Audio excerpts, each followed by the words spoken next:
सर्वप्रथम सर्वांना गुढीपाडव्याच्या मराठी नवीन वर्षाच्या हार्दिक हार्दिक शुभेच्छा। हे मराठी वर्ष सर्वांना सुखा समृद्धीचे आनंदाचे जावं हीच भगवंता चरणी प्रार्थना। तर आज आपण असाच गुढीपाडवा विशेष मराठमोळा असा बेत करणार आहोत। अगदी तासाभरात हा स्वयंपाक तयार होतो।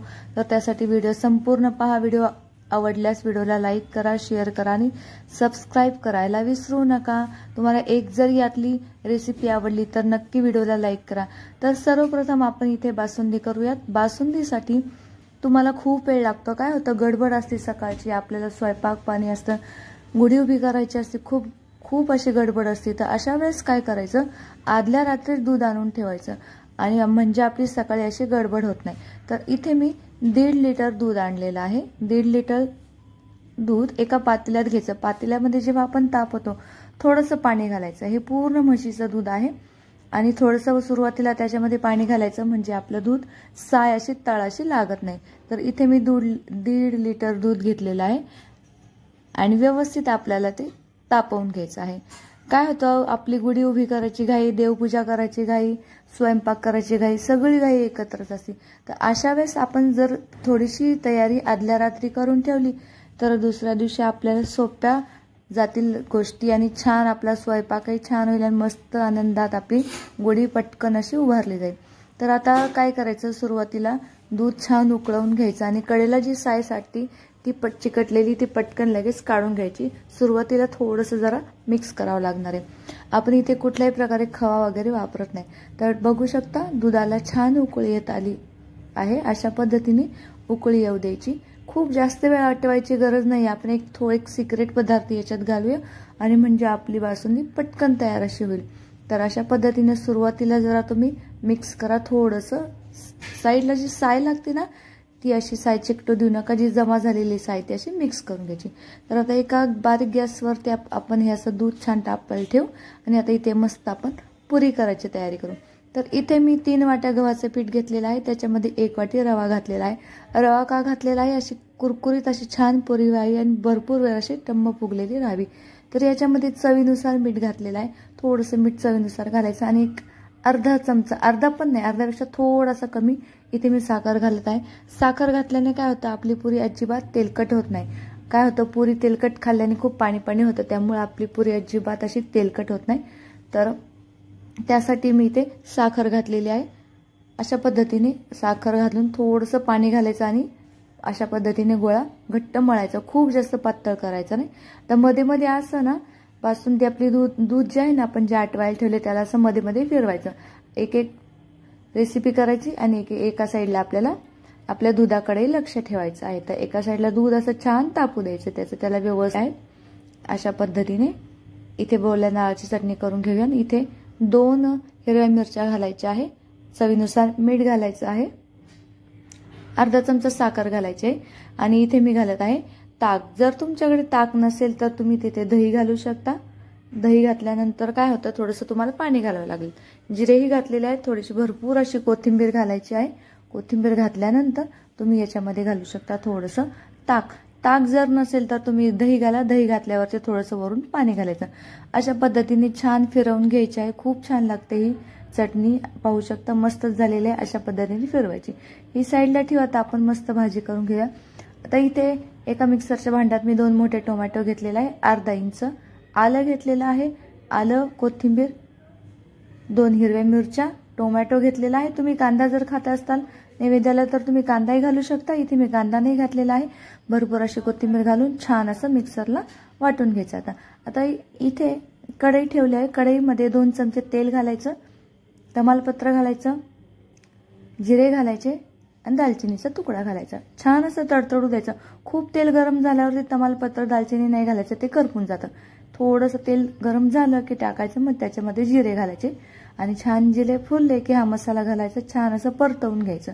अशा पद्धतीने थोडंसं पाहू शकता, अशा पद्धतीने इथे मी छान असं परतवून घेत आहे। अगदी तुमचा अर्धा ते पाऊण तासाभरात सगळा स्वयंपाक होईल अशा पद्धतीने जर तुम्ही केला तर छान परतवून घ्या। थोडंसं तेल सुटलेलं आहे। आता इथे मी हळद घालते आहे। हळद घातल्यानंतर आता त्याच्यामध्ये लगेचच घालायचं आहे हिंग। हिंग घातल्यानंतर लगेच पटापट याच्यामध्ये मसाले घालायचे। हिंग घातल्यानंतर अर्धा चमचा लाल तिखट घातलेला आहे, धने जिरे पावडर घातलेली आहे, आणि इथे मी घरातला मसाला घातलेला आहे, जो आपण करून ठेवतो वर्षभर साठवून ठेवतो तो मसाला आहे।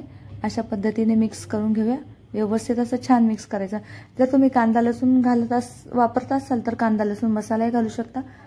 तर अशा पद्धतीने मी जे उपलब्ध होते ते मसाले घातलेले आहेत। आणि इथे मी 2 चमचे बेसन पीठ घातलेलं आहे। बेसन पीठ घातल्याने काय होतं, छान भाजीला अशी कन्सिस्टन्सी येते, दाटसर भाजी होते। बेसन पीठ छान परतवून घ्यायचे, तेल सुटेपर्यंत, कच्चं नाही ठेवायचं। अशा पद्धतीने तेल सुटेपर्यंत छान असं बेसन पीठ परतवून घ्यायचं। आणि इथे मी 2 मोठे बटाटे घेतलेले आहेत, उकडून घेतलेले आहेत, खूप जास्त उकडलेले नाहीत, फक्त 1 ते 2 शिट्ट्यामध्ये उकडलेले आहेत। आणि त्याच्यामध्ये थोडंसं चवीनुसार मीठ घालायचं आहे आणि अर्धा चमचा साखर घालत आहे। साखर घातल्याने भाजीला चव एक छान येते, तिखट भाजी असते तेव्हा आपण साखर घातल्याने छान चव येते। आणि थोडंसं पाणी घालायचं आहे, कारण आपण बटाटा उकडवून घेतलेला आहे, फक्त अंगापुरता पाणी घातलेलं आहे मी।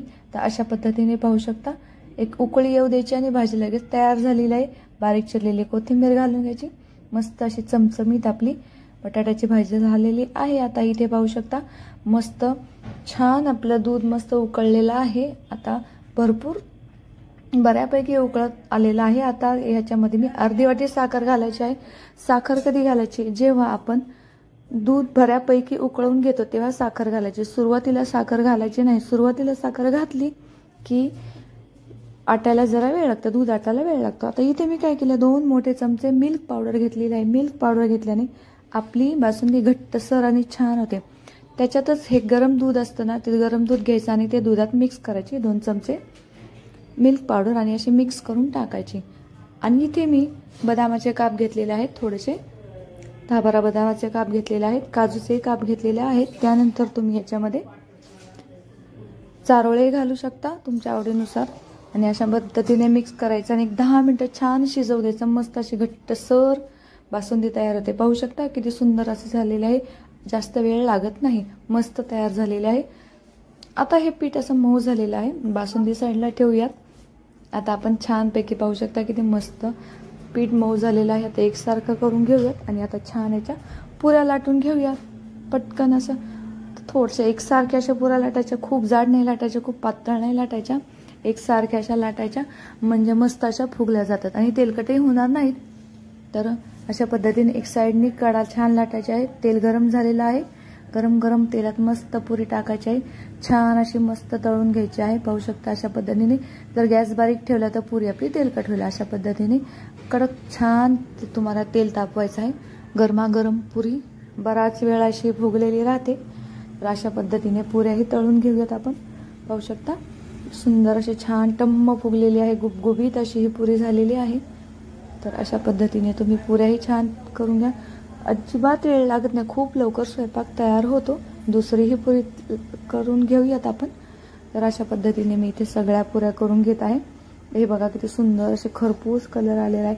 तुम्हाला जशी पुरी आवडते तशी करून घ्या, कुणाला जास्त लाल आवडते, कुणाला थोडी पांढरट आवडते, आपापल्या आवडीनुसार तुम्ही ह्या पुऱ्या तळू शकतात।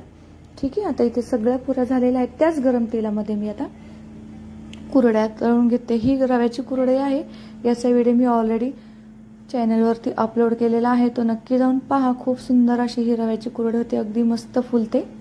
पाहू शकता की सुंदर पांढरी शुभ्र झालेली आहे, छान फुलते। तर इथे मी 2-3 कुरड्या तळून घेते, बघू शकता तुम्ही, मस्त झालेला आहे। काय होतं, खूप गडबड होते आपली, बऱ्यापैकी तयारी तुम्ही काय करा, आदल्या दिवशीच करून घ्या। जर तुम्हाला बासुंदी करायची असेल तर दूध आदल्या रात्री आणून ठेवा, तापून थोडंसं ठेवलं तरी चालेल।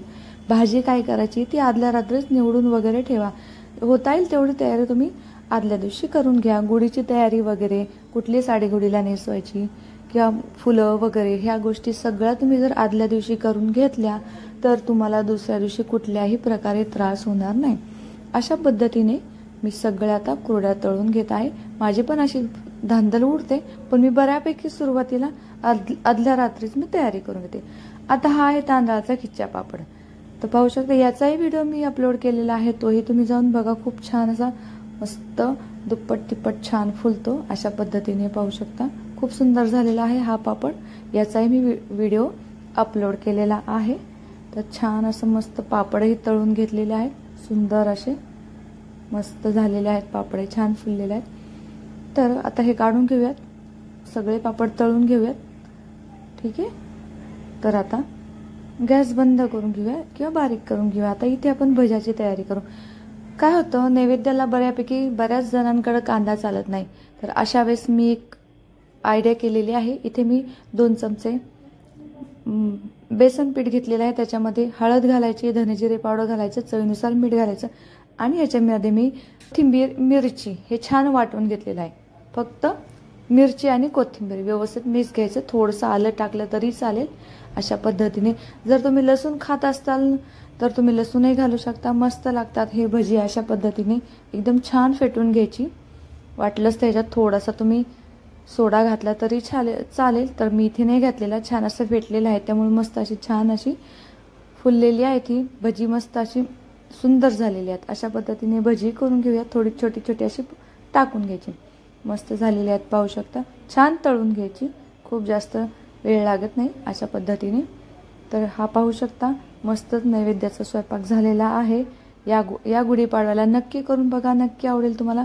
मस्त टम्म फुगलेल्या पुऱ्या, छान बासुंदी, घट्टसर छान दाटसर बासुंदी झालेली आहे. भजे झालेले आहेत, भाजी झालेली आहेत, मस्त ओल्या नारळाची चटणी केलेली आहे आणि पापड, कुरडई. तर तुम्हाला यातला कुठला पदार्थ आवडला तर तो नक्की कमेंट करून सांगा. व्हिडिओ आवडला तर लाईक, शेअर, सबस्क्राईब करायला विसरू नका. बाय.